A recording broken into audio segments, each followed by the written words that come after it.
Welcome to the Math Ed Podcast. I'm Sam Otten from the University of Missouri, and in this episode we are bringing you a sample of one of the featured presentations at the recent conference of AMTE, the Association of Mathematics Teacher Educators, held in Orlando, Florida. This year, the prestigious Judith Jacobs Lecture was given by Denise Spangler, a professor and dean of the College of Education from the University of Georgia. Dr. Spangler has been a guest on the podcast before, back in episode 1703 when she was talking about the compendium chapter on core teaching practices. But at the AMTE conference, she spoke generally about her work in research as well as teaching and service. Her lecture was titled, Fundamental Commitments of My Work as a Mathematics Teacher Educator. And I thank my colleague Chuck Munter for recording the presentation, and I thank the AMTE board for allowing us to share this with you.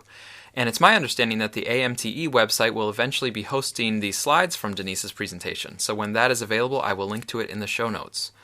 But let's go now to Denise Spangler so you can hear her thoughts. What follows has been lightly edited to remove the interactive portions where Denise had the AMTE attendees discuss some of the points among themselves. Thank you, Judith. It's a tremendous honor to be asked to give the Judith E. Jacobs Lecture, and I want to thank Randy for the invitation and thank Judith for the introduction. There are lots of people sitting in this audience and other people not here who could and should be standing up here. So I want to be clear that my being up here is a reflection of what a wonderful community of mathematics educators we have. Many people who are senior in the field who have mentored me, many of whom have given this lecture in the past, including 2 members of my own doctoral committee. Many of my peers who I grew up with in the field who have been my critical friends and my encouragers. I've met the next wave of professionals in our field through the STAR program, and I've worked with many undergraduate students, teachers, and doctoral students, all of whom have shaped my thinking about the field and have played in some part into the ideas that I'm going to talk about tonight. And I think that professional organizations like AMTE, NCTM, ASA, PMENA, and others are really to be treasured institutions in our field. They bring us together, they give us opportunities to build professional friendships, collaborations, bounce ideas off of each other, and get new ideas from each other, and that's how our field grows and matures and improves. So tonight, I am going to talk about something that I hope will challenge all of us to think a little bit about our practice and our work in the field. You know when you sit down to write a talk and you go pull up the file to see what it was you said 6 months ago you were going to do? And you go, I kind of wish I could have that back. Well, I had that experience a few weeks ago when I sat down to do this. Fortunately, the change I want to make is a fairly small one. I just want to take the S off of commitments, because as I sat down and tried to parse out these things I was thinking about as commitments, I decided that they all stem from one big idea. So I'm going to talk about that one big idea, so you can just scratch off the S in your program. So even if Randy Phillip hadn't been president of AMTE and he hadn't been the one to invite me to give this talk, I'd be starting with something that I learned from Randy. Early in my career, I had the opportunity to spend 6 weeks at San Diego State University. And while I was there, shout out in the back from San Diego State. While I was there, I got to sit in on some of Randy's methods classes and his research project meetings and spent a lot of time sitting around talking to Randy and other folks there. And one image, 2 images really, from one of Randy's methods classes has stuck with me for well over 20 years. Randy showed this image, or something like it, to his pre-service teachers. And he talked about how when we teach mathematics, when teachers teach mathematics, they are often looking at children and children's mathematical thinking through the lens of the mathematics that we know to be correct. This leads to a posture of judging students' mathematical thinking against canonical mathematics, which generally means judging it as correct or incorrect. Then he showed his students an image like this, in which the teacher attempts to see the mathematics that the student is seeing in that moment. This approach assumes that whatever the child is thinking makes sense to that child. It's in some way logical, based on what that child understands at this moment. And it's the teacher's role to understand how things look to that student and why they make sense.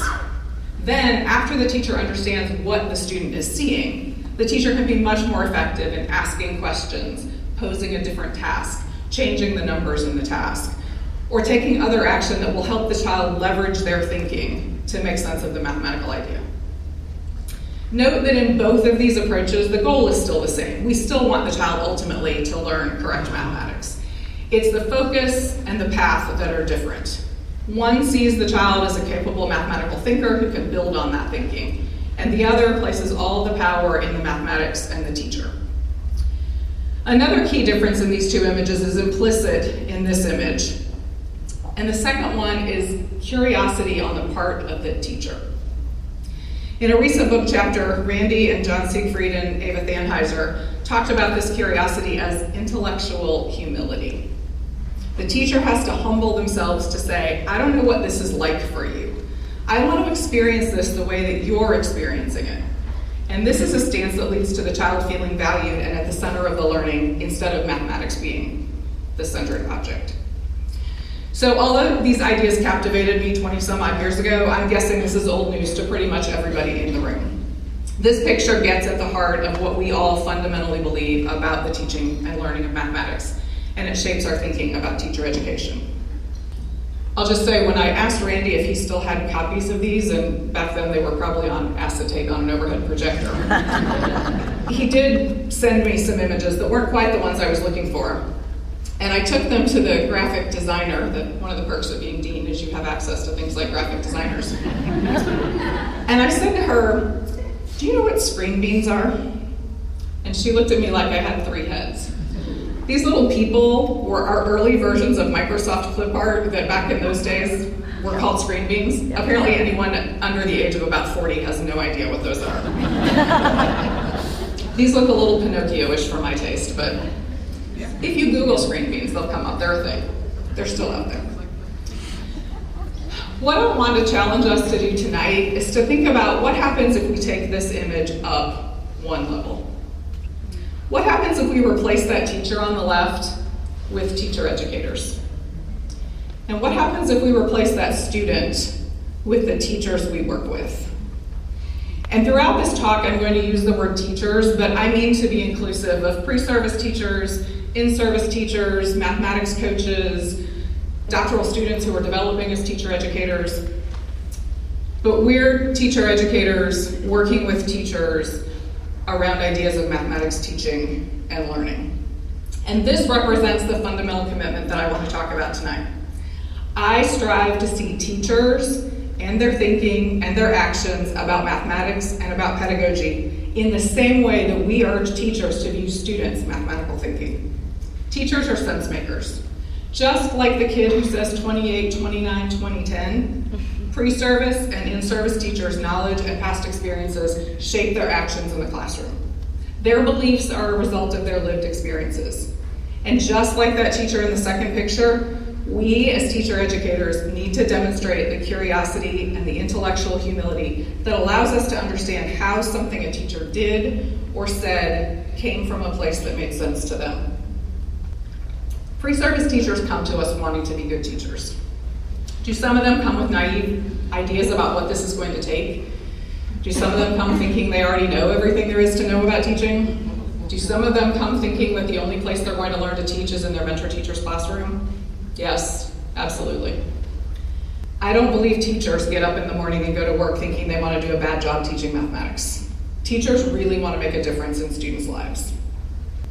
Do they sometimes teach in ways that don't build conceptual understanding or positive dispositions about mathematics? Do they sometimes not use technology effectively? Do they not see and elicit the brilliance in their diverse students? Yes, absolutely. But rolling our eyes and complaining and frustration doesn't change those things, and it potentially does damage. Imagine if a teacher rolled their eyes when a child said 28, 29, 2010. That opportunity to have an impact on that child is gone. Our job is to realize that every teacher has traveled a unique path as a learner and a teacher that has led to the moment that they are in now. We need to make sense of that, we need to help them make sense of it, and then introduce those perturbations that will help them grow, just like we do with students. I think most of us adhere to this image when we're working with teachers on content, but it is frighteningly easy to slip into that first image when we're talking about pedagogy with teachers. We can be awfully quick to criticize teachers when they offer a directed, telling response to student struggles, or their blindness to their privilege, or their desire for a recipe for teaching algebra effectively. We're usually not critical to them or in front of them. We generally engage in this teacher bashing with one another. And don't get me wrong, I'm not saying that we're not entitled to be frustrated or even sometimes a little amused by things that teachers do. I'm not saying we shouldn't vent to each other sometimes, and I'm definitely not saying we should put on rose-colored glasses and pretend that everything's fine in the world of mathematics teaching and learning. We're all here because we want to improve mathematics teaching and learning. And to do that, we have to be able to articulate the problems we see. What I'm saying is that we need to raise the level of our public discourse about pre-service and in-service teachers. I'm also saying that just like students, teachers come to us with varied experiences, beliefs, and knowledge, and we need to differentiate our instruction, just like we ask teachers to do with students. Rather than expecting the same activity, the same article, the same video to lead to the same results for all teachers, we need to be equipped with multiple ways to teach teachers and not get frustrated or give up when our first try doesn't work the same for everyone. For example, I hear a lot of frustration around attempts to educate teachers about issues of diversity, equity, and inclusion, and not just in mathematics education. As a dean, I hear it all across my college. All of the helping professions, including speech-language pathology and kinesiology, as well as the educator preparation disciplines. But I don't always hear a lot of conversation that acknowledging that just like us, teachers are in different places with respect to their own identity development, their critical consciousness, and their understanding of privilege.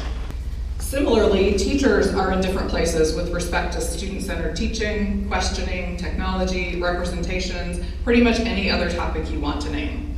So we need to get better about differentiating our instruction, just like we advocate for teachers to differentiate their instruction. In short, we need to consciously respect teachers and respect where they are and how they got there. We need to avoid deficit approaches in our thinking about teachers, and we need to stop teacher bashing. We've all seen how teachers are treated by the public, by the media, and by policymakers. And what's ironic to me is that when we hear other people bashing teachers, we get upset and we are quick to come to their rescue. But we often don't hear it when we do it ourselves. And I think it's because it's much more subtle as a part of our discourse. But not only can we not play into that teacher bashing discourse, we actually have to help illuminate the complicated work that teachers do for others.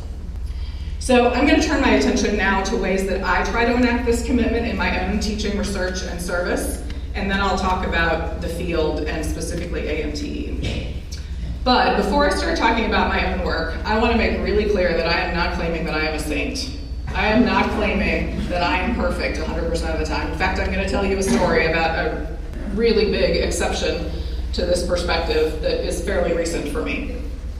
So my goal in giving you examples is just to help you think about this, not to say that my work is a model for anything, but to get you thinking about places where our discourse around teachers might need to change. So if we start with teaching, I like to use artifacts of practice in my teaching. Videos, student work, teachers' lesson plans, teachers' reflections on their teaching. And I try to be really explicit with my pre-service teachers or classroom teachers before I bring out those artifacts of practice about how we're going to talk about the teachers and the students. Similarly, with field experiences, when my students come back from the field and we're debriefing experiences they've had, I try to be real explicit about the fact that even if they've been out there for 2 weeks or 2 full days a week for a semester, that and artifacts of practice represent a snapshot of a moment in time. We don't know what's led up to that for that teacher or those students. We don't know what comes after it. We don't know enough about the teachers and the students to be making a lot of judgments. So I try to ask my students, pre-service teachers, to unpack what assumptions are behind their comments about what they might see in a video or in a lesson plan or might see in a mentor teacher's classroom, and to be really thoughtful about the language that they're using. I try, when they make statements, to twist them to a posture of curiosity and intellectual humility. Let's ask questions. One of the ways that I see teacher educators falling into this is the way that we talk about mentor teachers. When we sit around and talk about placements for our students, we often talk about mentor teachers in ways that are sometimes not flattering. I can remember as a pre-service teacher being told that I should never talk about a child in a way that I wouldn't want their parent to hear. And I think about that about pre-service, about mentor teachers that we work with. Would I want that teacher's child or partner or their principal to hear me talking about a mentor teacher that way? We absolutely have to make good placements for our student teachers. We absolutely have to make some valid value judgments about teachers, but we can be a little more careful how we talk about mentor teachers. I try to be thoughtful about the articles I have my students read, whether they're undergraduate students, classroom teachers, or doctoral students in classes. And if I use an article that has some of what I would consider teacher bashing in it, I try to talk about it explicitly. Either why I'm using that article for other purposes, or why how we might think about that particular piece of the article. I try to work closely with my teaching assistants as we plan instruction, we deliver instruction, we debrief instruction, we grade papers, to think about how we're talking about pre-service teachers. It's really easy to get halfway through a pile of papers that you've graded and make some derogatory comments about where pre-service teachers might be in their thinking. And to reflect back on what have we done in class that's led up to this? What else is happening in other classes that might be leading to this? What are they seeing in the schools that might be leading to whatever problem it is we're seeing on this assignment that we've given to them? So again, it all comes back to this curiosity. Okay, so this isn't the answer that we wanted, but what led to this happening? All right, you've got 3 minutes to turn and talk to somebody near you about other things you would add to this list. What about your teaching practice, in whatever context it takes place, would help you take this posture toward the people you work with?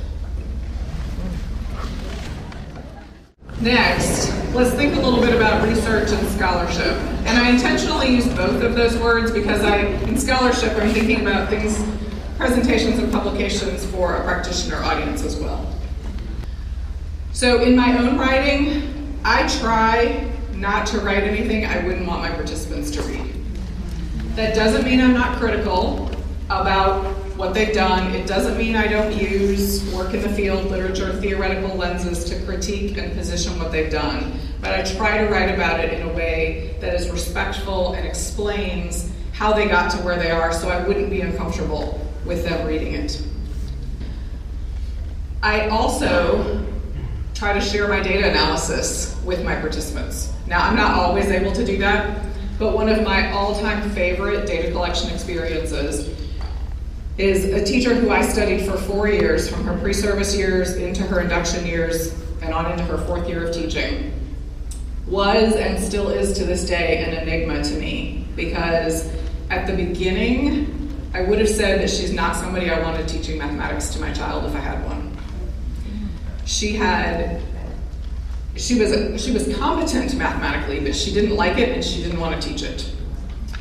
And in the space of a semester or a semester and a half, she completely changed her teaching practices. Now, she did not change her core beliefs about mathematics as a discipline. She still doesn't like it. But she changed the way she was able to view the school mathematics that she was teaching to students, to the point that by the end of her student teaching, I would put anybody in her classroom. That defies absolutely everything in the literature about how beliefs are supposed to work and how slow they are to change. And to this day, I don't quite have her figured out. But I wrote an article, and this is like well over a decade ago, and this article still isn't published. Someday. Not that that's anybody's fault but my own. It's been rejected several times. I wrote one of the versions of this article, and I called her and said, hey, would you be willing to read this and give me some feedback? And she read the whole thing, 40 pages of it. And we sat in her living room for 2 hours, and I recorded a conversation between us talking about that paper And in the process of that, her reflecting back several years at that point on what she was thinking as a pre-service teacher and how her thinking evolved over time. And that is absolutely my favorite piece of data that I've ever gathered in my career, and someday it will see the light of day. But this idea of sharing my data analysis with participants, again, I don't do this all the time, but it's respecting my participants and their ability to make some sense of what they're doing and help me make sense of what they're doing. Here's something that, this was actually an idea that David Stinson gave me when he was working with me on a project when he was a doctoral student. We actually went into the literature and got some articles that people had written about pre-service teachers and their practices in the classroom. And we didn't have them read the literature review and the methods and the theoretical framework, but we had them read the results and the discussion and said to pre-service teachers, what do you think of this? Does this resonate with your experience? What matches, what doesn't match? How does this happen? And it was I will admit that I was skeptical when David first suggested it. I thought, asking pre-service teachers to read the research literature, I'm not sure that's a good idea. They loved it. They enjoyed it, and it gave them a way to say, okay, I can see how people would say that, but that's not really what went on for me. For me, it was like this. It gave them some language to talk about what they were doing. Again, it was part of being curious and intellectually humble and saying, I don't know everything there is to know about what this experience is like for you. Here's another explanation of it. Use that as a springboard to tell me more about your experience. Presentations are another place that I try to be thoughtful about how I am presenting my data and presenting results. Yesterday, actually, I had another thought. I was in a session where somebody was sharing pre-service teacher work, methods work, not mathematical work, but methods, ideas, reactions to watching some video clips. And I heard, as people were discussing this pre-service teacher work, what I think could probably qualify as some teacher bashing. And what it made me think is, when I'm presenting pre-service teachers' work, how might I frame my questions differently to lead to a different kind of conversation about what people are looking at? So that one's still a work in progress in terms of thinking about it. And then the last one I'll mention in terms of research is working with doctoral students. As they shape their research questions, they design their studies, they analyze their data, and they write it up. I try to help them take on that posture of curiosity and intellectual humility as well, so that the field continues to start taking that posture. So I'm going to give you 3 minutes again to talk to the people around you about your thoughts about how this respect for teachers might play out in your research or your scholarship, whatever that means for you in your context. I'm going to move to talking about how this commitment might play out in service. And here's where I tell you the story of my fairly recent downfall. So the first way that I think about this commitment playing out in terms of service is in conducting professional learning with teachers. An ideal implementation of this commitment would be to say that I don't do professional learning, that teachers haven't been a part of the needs assessment and part of helping at some level design what it is they want and need in the professional development. So my recent example of where I completely did not honor this commitment was about 3 years ago, 2.5, 3 years ago.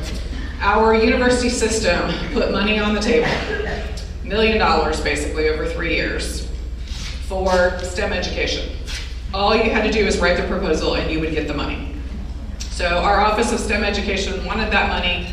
You had to meet 3 goals. One was about STEM courses in introductory biology, introductory mathematics, introductory engineering courses, reducing the rate of students getting D's, F's, and withdrawing, making more active learning in the classroom, using peer learning assistants, great. The other 2 goals, and you had to meet all 3 goals in order to apply for money. The other 2 goals had to do with pre-service teacher education and K-12 student education via their teachers. And of course, this came out, the RFP came out with a really short time frame to turn it around, and at the worst possible time of the year for classroom teachers in May, when they're busy doing other things. So being a good little administrator who wanted to play ball with other people on campus, what did I do?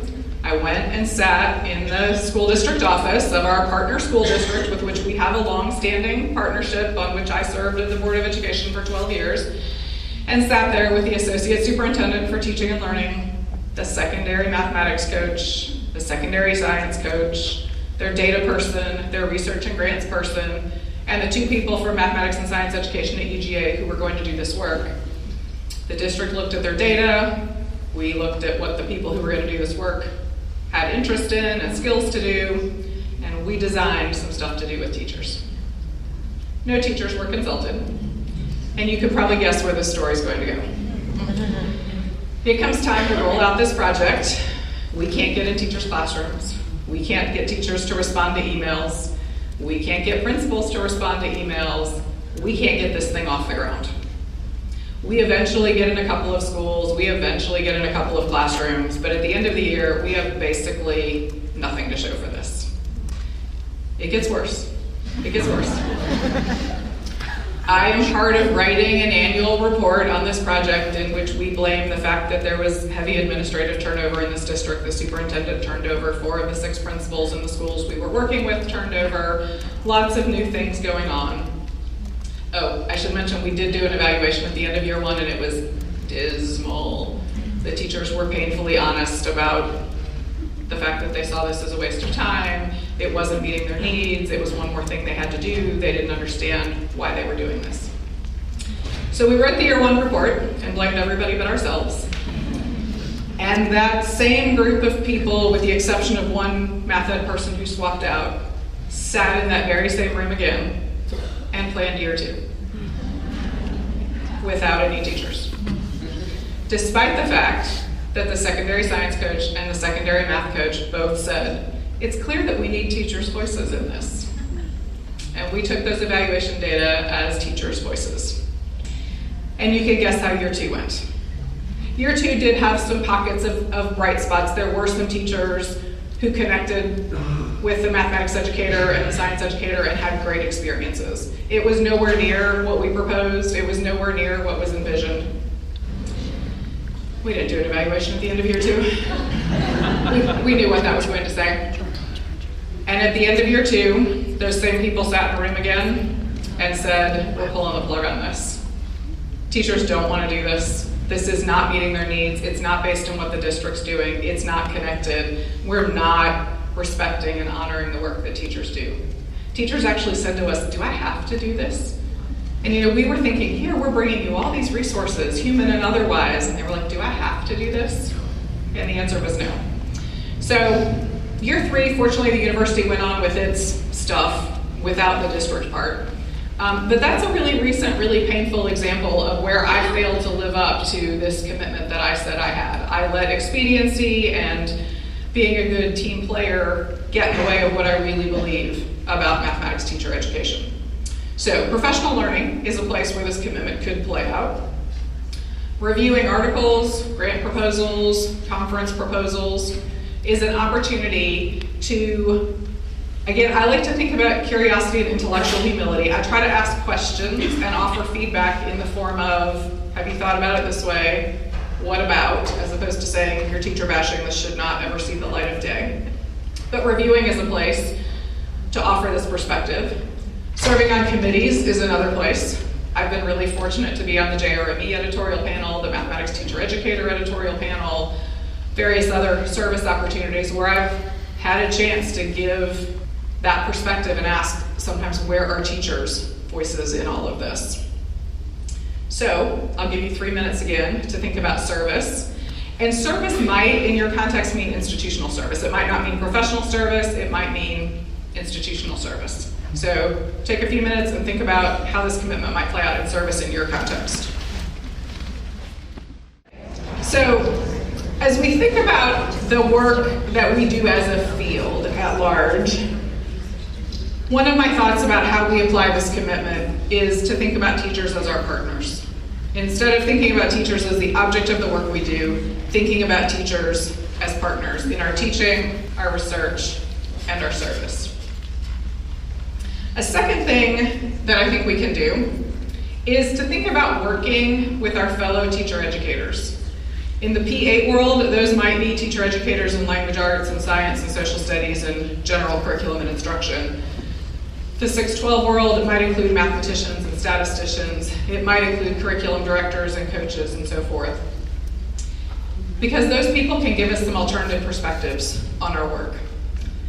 I'll give you an example. The early childhood elementary education program that I teach in at the University of Georgia used to have a tradition, and we're trying to bring this back, of our students go through in cohorts of about 25 to 30 students in a cohort.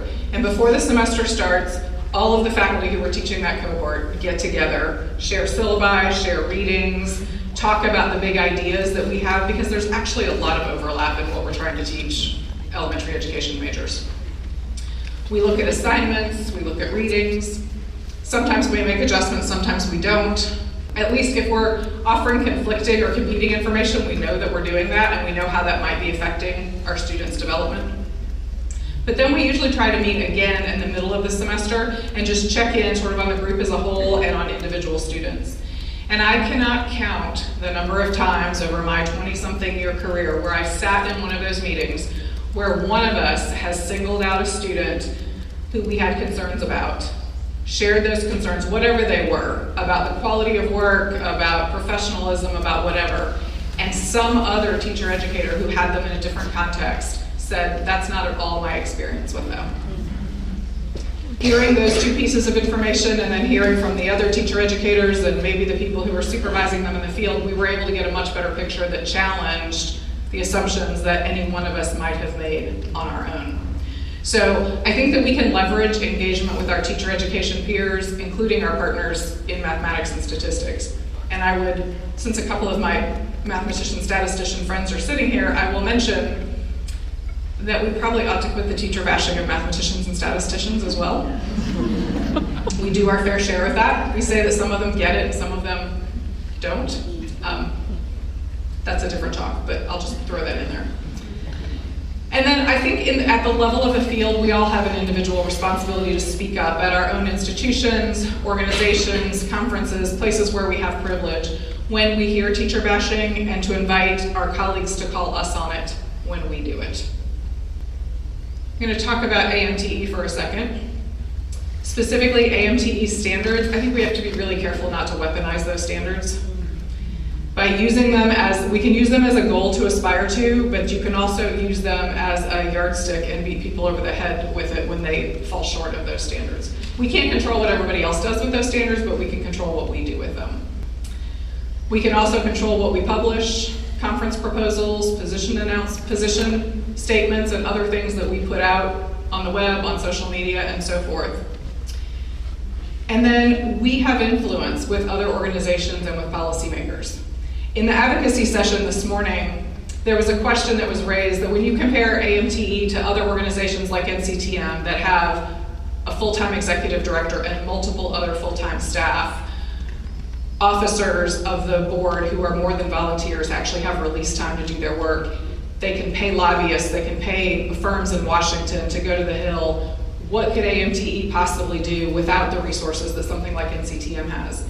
AMTE sits at the table at the Conference Board of Mathematical Sciences with those roughly 20 other organizations, along with TOTOS and NCTM, and has a voice. In fact, they're the only voices about teachers and have the opportunity to influence the discourse around teachers and teacher education.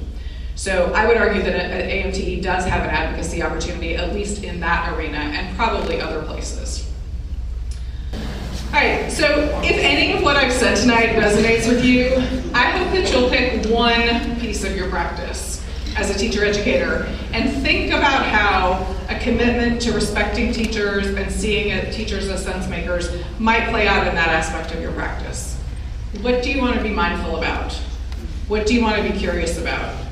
What might you want to change? And as we work together to improve mathematics teaching and learning, I wish for all of us curiosity, intellectual humility, some flexibility, and some critical friends to help us along the path. Thank you.